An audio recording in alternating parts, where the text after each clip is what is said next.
Just wait. It always starts off. Here we go, guys. It's Tim O'Connor, New York State Senate candidate for District 51.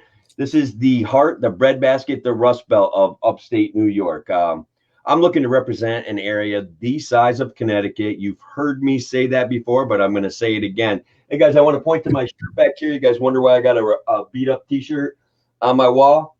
Success is not final. Failure is not fatal. It's the courage to continue that counts. And on that note, guys, I've got Jim Ostrowski. He's live with us. Jim is actually taking it to the man, right? I mean, that's what we're doing here. We're going after the big fish, the whole enchilada. So if you don't mind, why don't you tell me a little bit about what's going on with you? Well, I've been doing election law cases, and I'm busier than I've ever been, but in any spare time, I've been working on filing this complaint against Governor Cuomo. So it's almost ready, and I promised everybody I would file it this week. This week is not going to last much longer, so either tomorrow or Friday, this big baby will be filed. It's right now I got 45. I show you a copy to prove it exists. That is 45 pages. You see, Cuomo is the lead defendant. Perfect. It's 10,000 words. I quote Buffalo Springfield. I quote the Magna Carta. I like to juice it up. You know, legal writing does not have to be boring is my motto. So Yeah. we make the legal arguments, but we also put some flesh on the bones and talk about the consequences of this reign of terror. So it will be filed this week in the Western District of New York in federal court, and most of the parties and activities are in the Western New York area, but it will have statewide ramifications.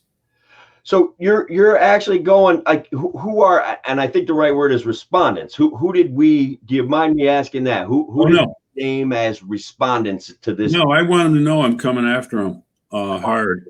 So Andrew Cuomo, the governor, Letitia James, the attorney general, Keith Corlett, the superintendent of the state police, Douglas Randall's a pistol permit judge in Monroe County, Todd Baxter, the sheriff of Monroe County, the county clerk in Monroe because she closed the pistol permit offices, an investigator for the state of New York who was hassling one of the gun stores, and the Empire State Development Corporation, this rather dubious public authority that somehow wormed its way into running New York State's economy, kind of like the Nazis did before World War II, run the German economy in all sorts of murky ways that invite uncertainty and fear and corruption and so on.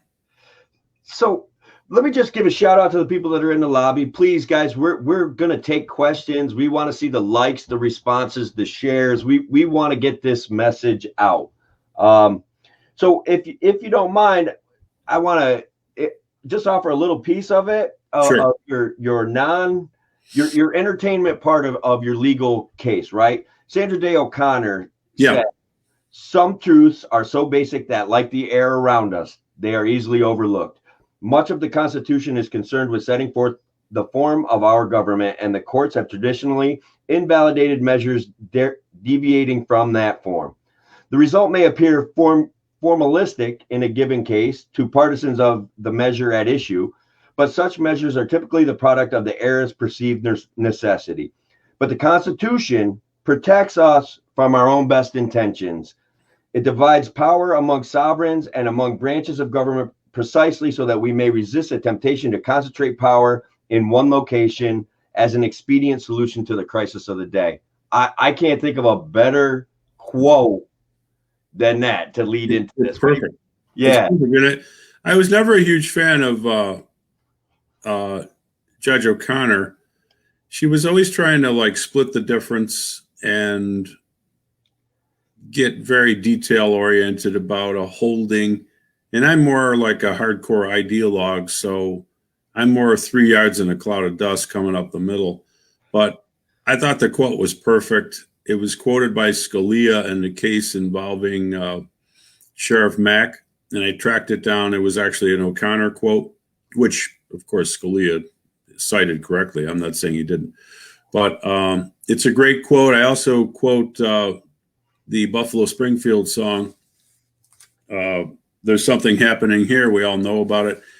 And I was looking for some lyrics that might go along with this lawsuit. And I immediately thought of that song. And the amazing thing is, I thought it was kind of an anti-war song. It's an anti-youth curfew song from the 60s. So given that we're all under curfew, and given the fact that we're sacrificing young people for old people, which is a point I make in the brief, that I'm probably the only one who's ever said that in a legal brief or anything similar to it, but we're sacrificing young people for old people. I thought it was a perfect song. And then the second quote is from Magna Carta, which talks about just being deprived of your property in violation of the law of the land. So those are the opening quotes to set the stage for what is to come. I think it's great. So I have a lot of friends. We like to talk about suing the government. One of the things that we'd like to know, and I know it's complicated, but I think we want to hear kind of the inner workings of how that might actually happen. How do we get to make a cause of action against our government? How do we petition for redress? Well, so we have the Constitution, but it wasn't super clear about suing government officials until the post-Civil War era, when although we had the Civil War and the slaves were freed in 1865, obviously after the Civil War, the slaves kind of reverted to almost a serf-like status, and they were being heavily discriminated against by the state government. So Congress, well, first of all, they passed the 14th Amendment, and then the 14th Amendment allows the Congress to pass measures designed to enforce the 14th Amendment. So they passed, I think it's called the Civil Rights Law of like 1871. It's a little obscure, the date. But that is now what lawyers call 32 U.S.C. 1983, which is probably the most famous federal statute, because that's the statute that allows you to sue in state or federal court. We're choosing federal court for reasons that are explained in the complaint. New York state courts are hopeless. Don't get me started. I'll lose my law license before I even want to, because I'm on the way towards premature retirement.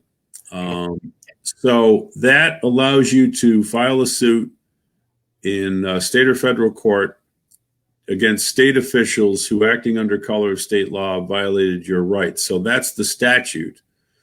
The statute doesn't create any rights other than the right to go to court. The Constitution supplies the substantive law that was violated, and that's why you're suing. So in this complaint, what we've been trying to do is wait until we could put all this stuff together in one ball of wax, and everything came together pretty nicely. So under the First Amendment, we're suing over the right of public assembly and the right of freedom of religion, which have been violated.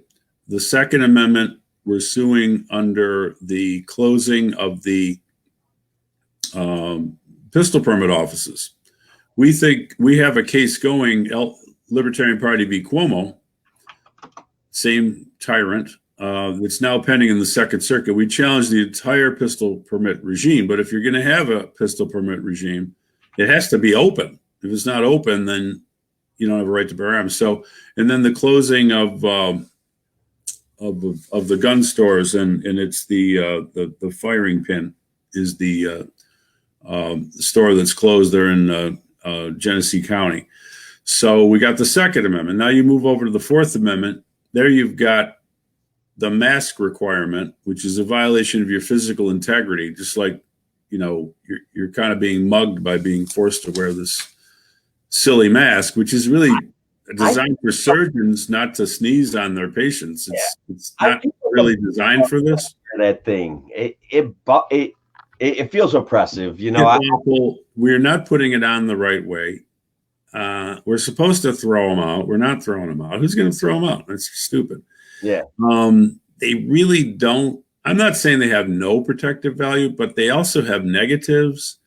I'm not going to go into all the things, but we weren't designed to have a mask on, and it's not proven that it's a net positive. I'm not saying that it can't stop a germ here and there, but it's so stupid, particularly now, to have everybody bopping around with a mask. It's really just, at some point you have to go beyond like the syllogisms and the arguments and say, this is really dumb, people.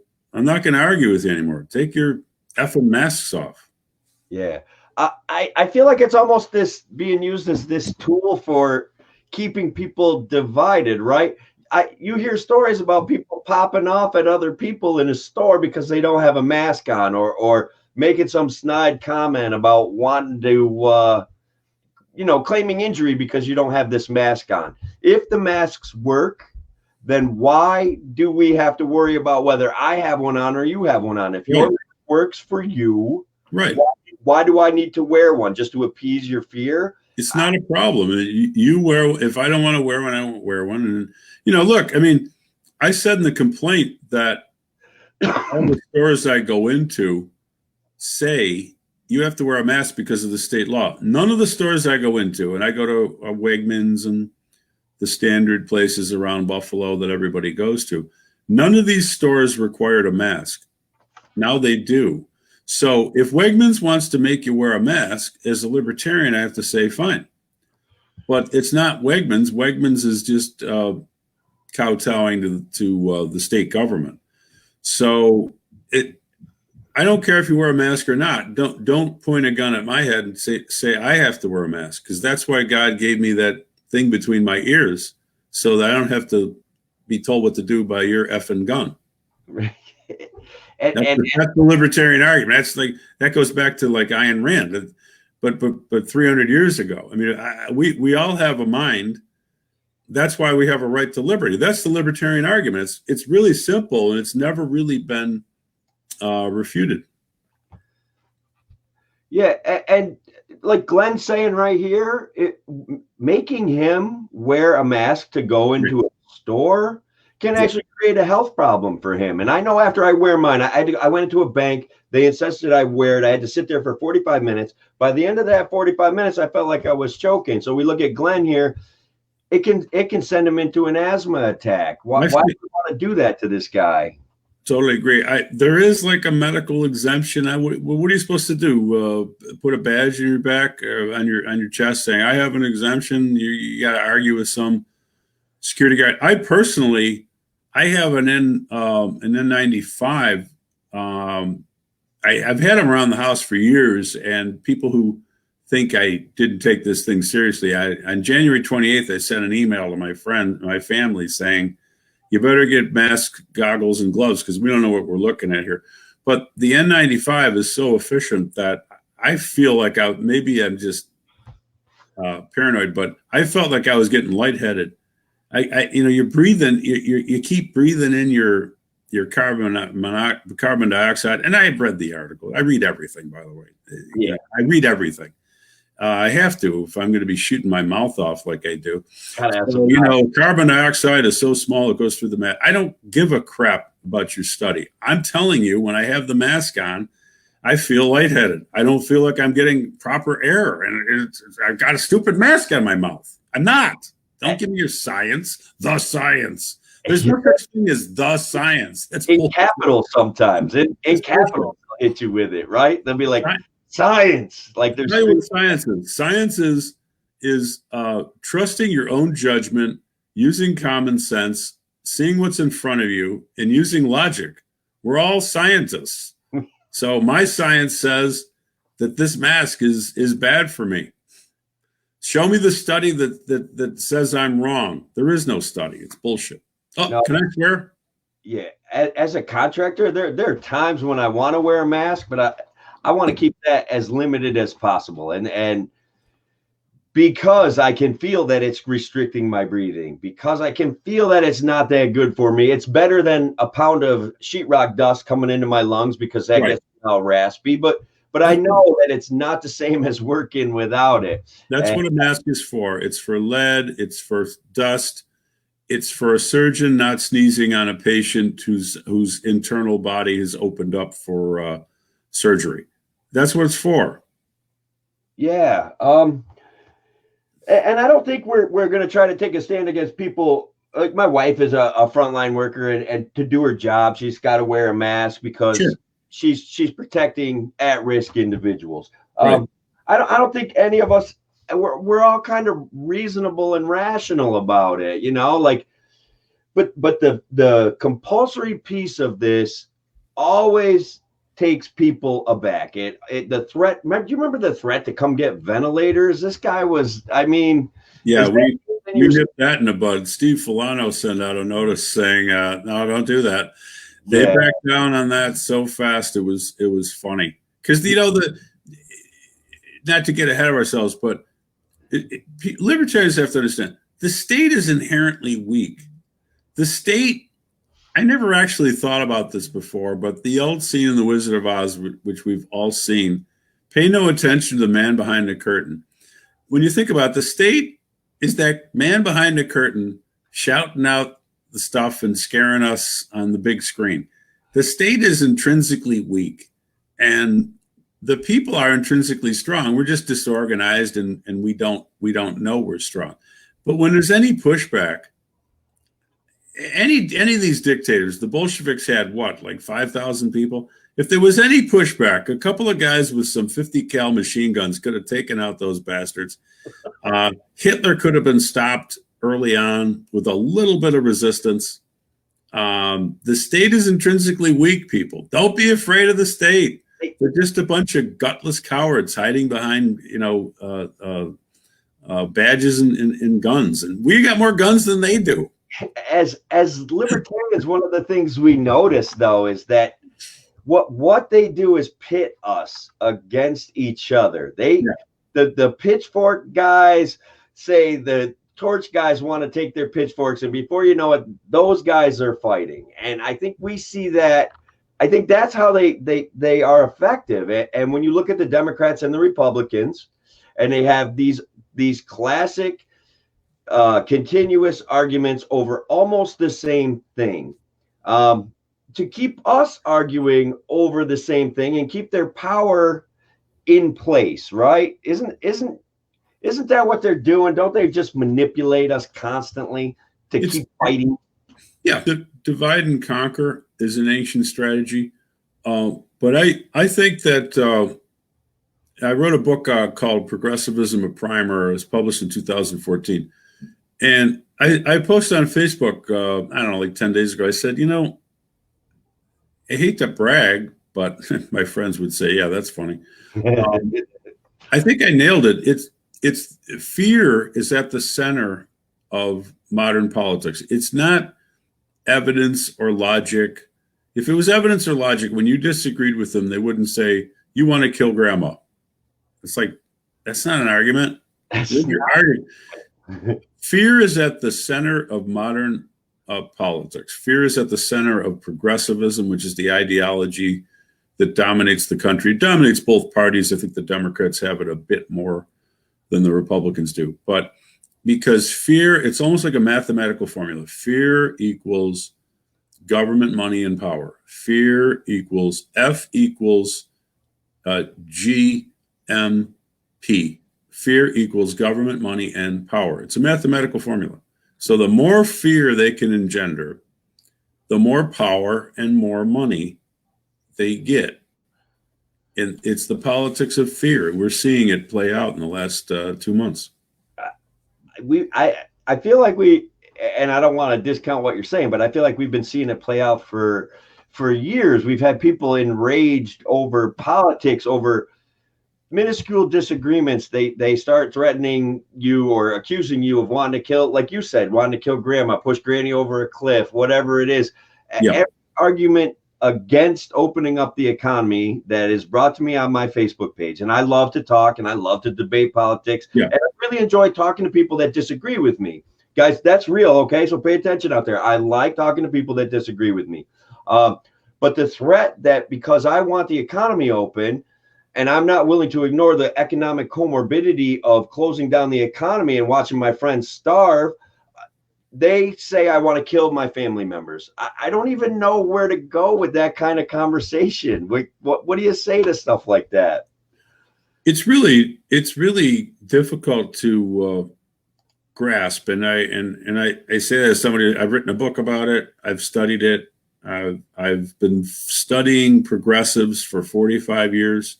It took me a long time to kind of come up with the theory, but the progressive is engaging it in a form of therapy.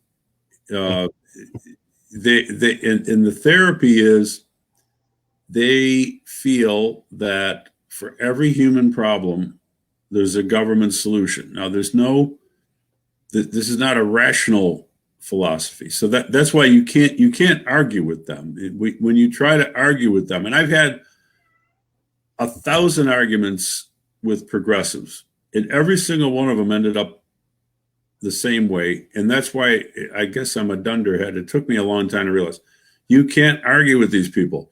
They get upset. Well, why do they get upset? So that's why I formulated my theory, which is that progressivism is a form of self-help therapy whereby people work through the angst of life by positing a government solution, which is a myth and imaginary, but it makes them feel better.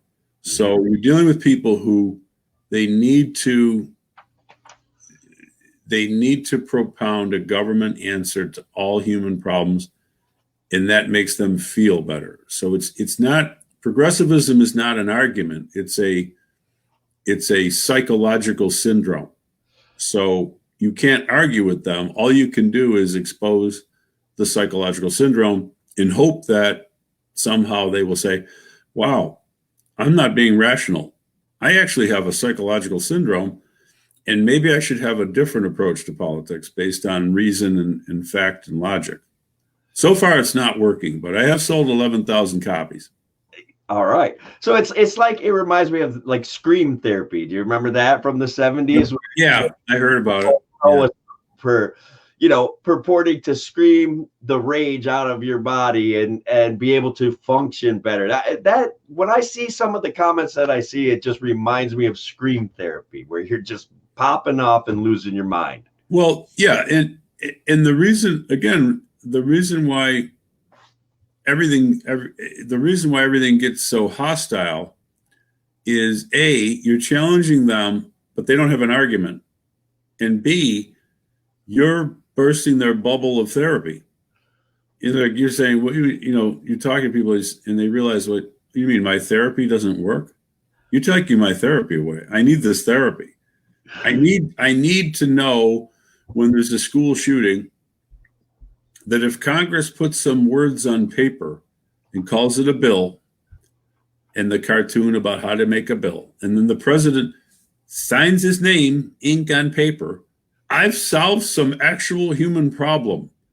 When you burst that bubble that it's all bullshit therapy, they get really pissed at you, because now they have to go out and actually solve the underlying problem, which is, why do some human beings want to blow the brains out of other human beings?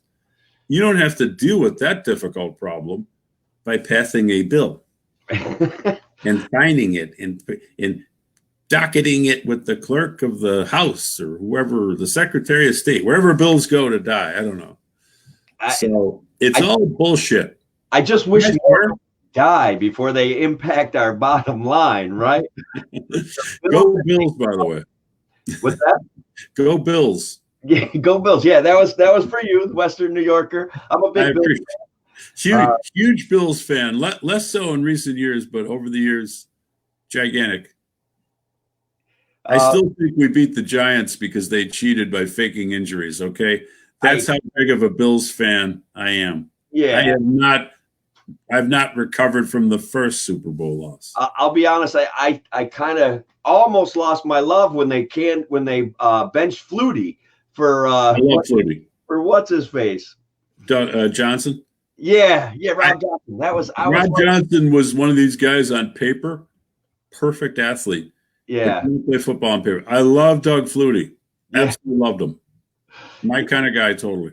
He was just so determined. So Jim, one of the other things that you've had some big successes that the people that are listening to us tonight would like to hear about, like your book, for instance, and some of the other cases that you fought for the Second Amendment and things like that. I think these guys, these folks would love to hear about that stuff.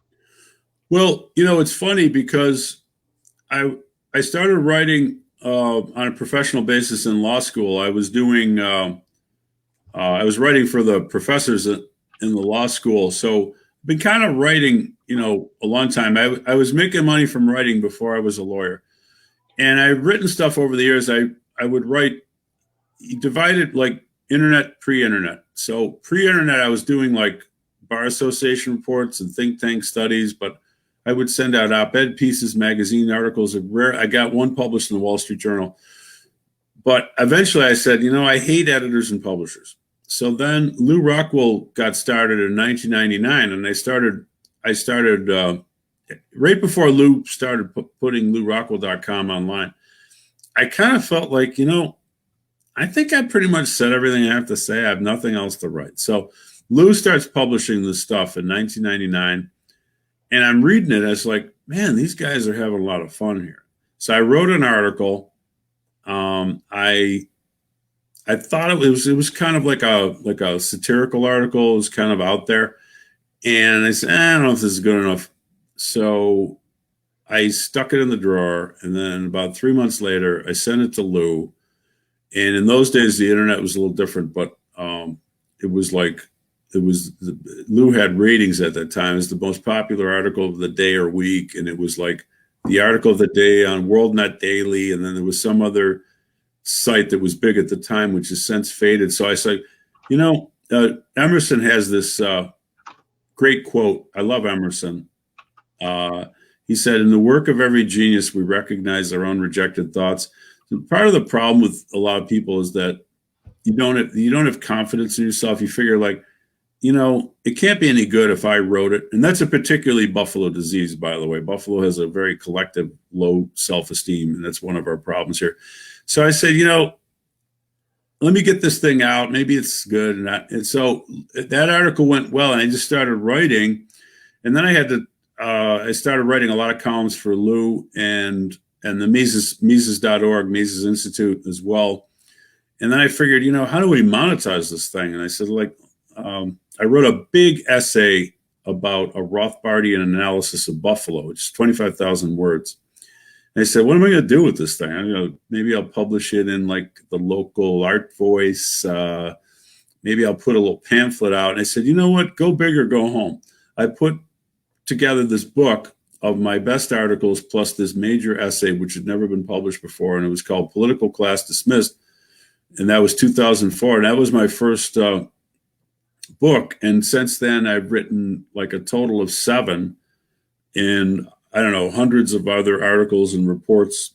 And I had writer's block in 1999. I said, I don't have anything else to write. Now, at my age, I've got 7 or 8, maybe 10 book projects, depending on how you define them. I've got more book projects than I think I can write, and I'm working on one or more of them at any given time. So if you ever think you have writer's block, get over it and just have confidence. So I've done that. I'm getting out of the law slowly but surely. People don't believe me, but it's true. I'm going to be writing. I have some major book projects and some sort of I call them mini books, like my book on, if you hold this up, the Second Amendment Works. I call that like a mini book, but the truth is, it was really hard to write. And that just came out before the coronavirus. My biggest book is Progressivism, a Primer, which has sold 11,000 copies in spite of being completely ignored by the media. And it's just guerrilla marketing, grassroots people. And I'm going to write 2 more really big books and a bunch of smaller books. My final book is going to be a book about what I call archism, which is kind of a neologism. I never, libertarians are always defending themselves. And I know as a trial lawyer, it's much more effective to attack. So I said, what are we fighting, essentially? And there really wasn't a word for it. If there's not a word for it, you've already lost. So I said, I have a word for what we're fighting, and it's called archism. And the great thing about the word is people say, what the hell does that mean? Yeah. It's great because they don't have a preconceived notion. They actually have to think about it. So that's going to be my final book. But before that, I'm hoping to rip off a lot of smaller books. Yeah. I have 7. I hope to have 15, 20 before I pass from this mortal coil. Yeah. So one of the things that libertarians do battle, right, is the media isn't interested in our position. They're invested in propping up one side of the story and then kind of letting the other side argue their side and then going back and propping up that same side of that story. They seem to be on some level suffering from what you were talking about earlier. So one of the ways we battle that, right, is I can reach a guy like you and we can present our side of the story right here on Facebook. We can present it on YouTube. I can reach Larry Sharp via email. He's had me on his show. There's a possibility he's going to come on my show, which would be like, it would be epic for me, right? It would be epic for the people that are supporting my candidacy. We in Senate District 51 feel like we haven't mattered to politicians for decades. All they do is talk about making budgets, meeting budgets, and then fighting over minutia like they're actually going to solve a problem and make things better. And we've seen our children leave. I have a daughter, actually, Jim, that's a lawyer, but she was not interested in coming back to New York State. She moved to Virginia. She's in Richmond. She's on the front line of the legalizing marijuana and the telemedicine industry. She got herself in a very interesting law firm, and I'm very happy for her. I did always want her to come back here and help, like a guy like you, sue New York State, because there's so many issues. We have an entire county to the south of us that they buried 5 towns to build a reservoir, and they have been oppressing that town since the 50s. Okay, that whole county is oppressed. They take their land, Delaware County. Okay. They take their land and they retire it. They buy it up. They are supposed to provide services in return for the water. The services that they provide are legal enforcement of the rules that they've applied. And it's like, and so sometimes they buy somebody a new septic system or something like that, but they've been crushing businesses over there, and they've been chasing people out of there for 2 generations, 3 generations. Is this the state of New York that's doing this, or an authority, or? New York City, the New York City authority. The New York City, what I call Sardine Can City. Yeah, Sardine Can City. I mean, their water supply. The next COVID is gonna, people got to realize that place it's not a sustainable lifestyle, right? Well, we need to split the state. I mean, there's no political road to doing that, but this has obviously got to be done, because this virus is largely a New York City problem, because again, they live like sardines. Yeah. And they're on top of each other. I lived there for 8 years, so I'm kind of an expert on New York City. I visited like 4 or 5 times, but I'm an upstate New Yorker. Yeah. Well, upstate is a beautiful part of the country with beautiful people. We're just a colony of Manhattan, and that has to be severed, or we're never going to straighten this ship out. I agree with you. So we're getting out to about 45 minutes. That's generally the amount of time that we should devote to these things. I hope that you will join me again in the future, and we'll have this big, huge celebration of success, about how this case paid off. So what we're going to do, we're going to file the suit. Now, filing a complaint in and of itself doesn't really do anything. It could be years, but the week after that, we're going to file a motion for a preliminary injunction, and the judge is going to have to make a decision. Are we right or are we wrong? And so there's going to be some very fast action on this. I will cover it on my Facebook page. If it doesn't make the news, which I think it should, okay. I think it will get a lot of attention. Yeah, we'll cover it. Everybody will cover it. We'll get the word out there. And anything I can do to help. I appreciate it. Build momentum. I think when people read the complaint, I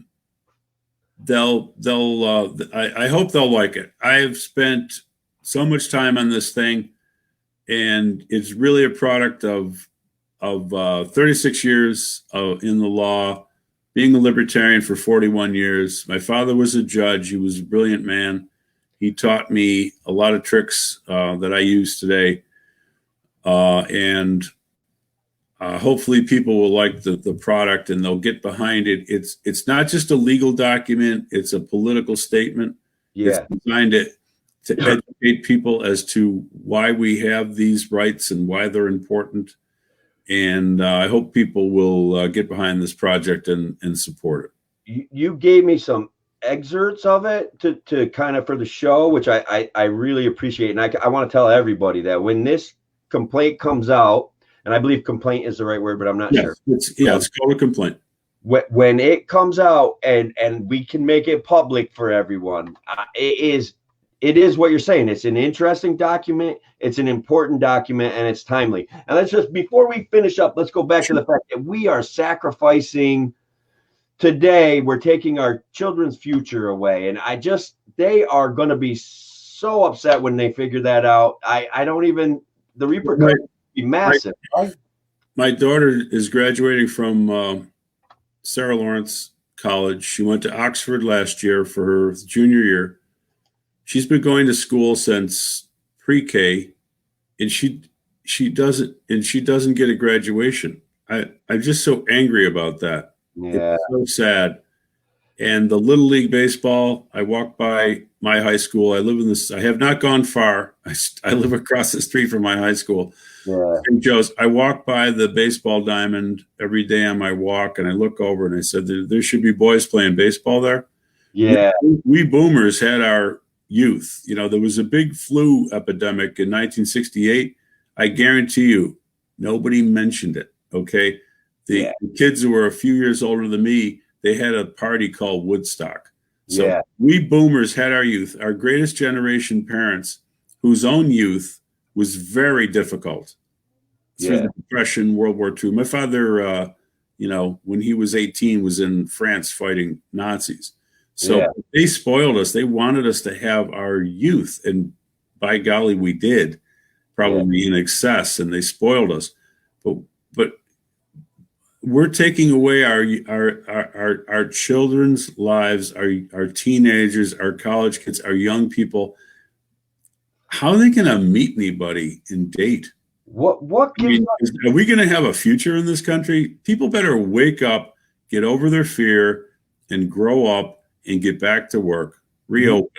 We do not have the right to take what we've taken away from these kids. We don't have the right. No, it's sick. I'm old enough to see the end of my life. If this virus makes that a little bit shorter, I still don't want to take everything away from my kids, man. I don't want that to happen. Jim, I've had my life. I've had a full life already. I'm not going anywhere, but it's not about me. It's about young people. Sorry, folks. The whole reason why I got into the Libertarian Party, I was an independent my entire life, figuring I could pick and choose good issues. But I realized at some point we need a wedge to break these two parties apart. And we need young people to get interested. And so that's one of my campaign goals, is to get young people interested in their local government, and then come take my job when I win this Senate thing, right? take it. I don't care. I want you to have it. I'm doing this for you guys. How can people help you out with this lawsuit? Is there a way that we can? Well, when I post the lawsuit, probably Friday, people need to read it and get it around, and urge people to read it, and then there'll be we're up against a legal colossus in the Attorney General's office, and they'll probably have private law firms representing some of these people. I've done this before. I've been up against like 8 or 9 Wall Street firms. I've beaten them at some point, but then we lost it in the Court of Appeals, even though we were right, 5-2. That's the old pork lawsuit. But so people have an opportunity. Like I got $50 today from a lady. She just said she's going to make a donation. Do you want? How are you going to take it? I said I only take gold or Bitcoin. After the joking was over, I said I'll take a donation, but don't give me too much money. I looked at the check; it was $50, and I took it. So there'll be opportunity to make small donations. Steve Filano's site, 2AWNY, if you type that in /COVID, he's got a donation button. Let me put that up on the screen. 2ANY.com. 2ANY.com. 2ANY.com /COVID. I hope this works. That's okay. It'll get them close. And if they need help finding it, you and I will work that out. We'll have all that information around. I've got a second lawyer on board. I'm going to be in touch with a larger firm to handle more complicated stuff down the pike if it gets into discovery, depositions, or a trial. So we'll have a legal team. I'm too damn old to do it myself anymore. I remember fighting one case. I walked into the deposition room. There were 10 lawyers on the other side, and it was me. And I actually beat them, but that was younger in those days. So we'll have a legal team of some old birds like me, and then some young guys with energy to fight this battle. It makes me want to come in and scribble stuff on paper for you, like. From the bottom of my heart, and I think I'm representing the guys, the folks in my audience. We want to thank you from the bottom of our heart that you're going to take this issue on. I appreciate it. One quick thing: we may be having a press event in Rochester Monday, so look for that. Okay, if I can share that out, whatever, I'll do it. There's a rally in Rochester on Saturday, sponsored by Shannon Joy. Okay, radio lady, and she's fantastic. And I'm speaking, and Steve Filano and one of our plaintiffs is speaking too. Okay, that's wonderful. Thank you guys for the video, likes, shares, reactions. That's going to help get this word out. We're going to help get Jim's message out. We're going to fight the power, right? Isn't that what being a libertarian is all about? Yeah, we're going to, what they've done is so bad. This rule by decree power, it's what Hitler did. We think of Hitler in a cartoonish way. There was a time when Hitler was a Democratic politician. There was an emergency, and the legislature gave him emergency powers. There was a time when Mussolini was, kind of a Democratic politician, and there was an emergency, and they gave him rule by decree powers. Yeah. So the problem with history is we look back at it backwards. You have to look at history forwards. Sometimes this stuff sneaks up on people and they don't do anything about it till it's too late. You can't stop totalitarianism when there's a knock on the door in the middle of the night and a cattle car in front of your house. I agree. You got to stop it now. I agree. Again, thank you for being on. Thank you for your effort here. If we can help them out, the likes, the shares, maybe a little bit of money when the opportunity presents itself. Don't forget, I might need a little bit of money for my Senate campaign. Let's make this all happen, guys. We're fighting the power and we're fighting for the future. So again, Jim, thank you very much. Thanks for having me. It was a lot of fun. Anytime you want me back. All right, buddy. Thank you. That's great. I appreciate it. Okay, bye. Have a great evening. You too.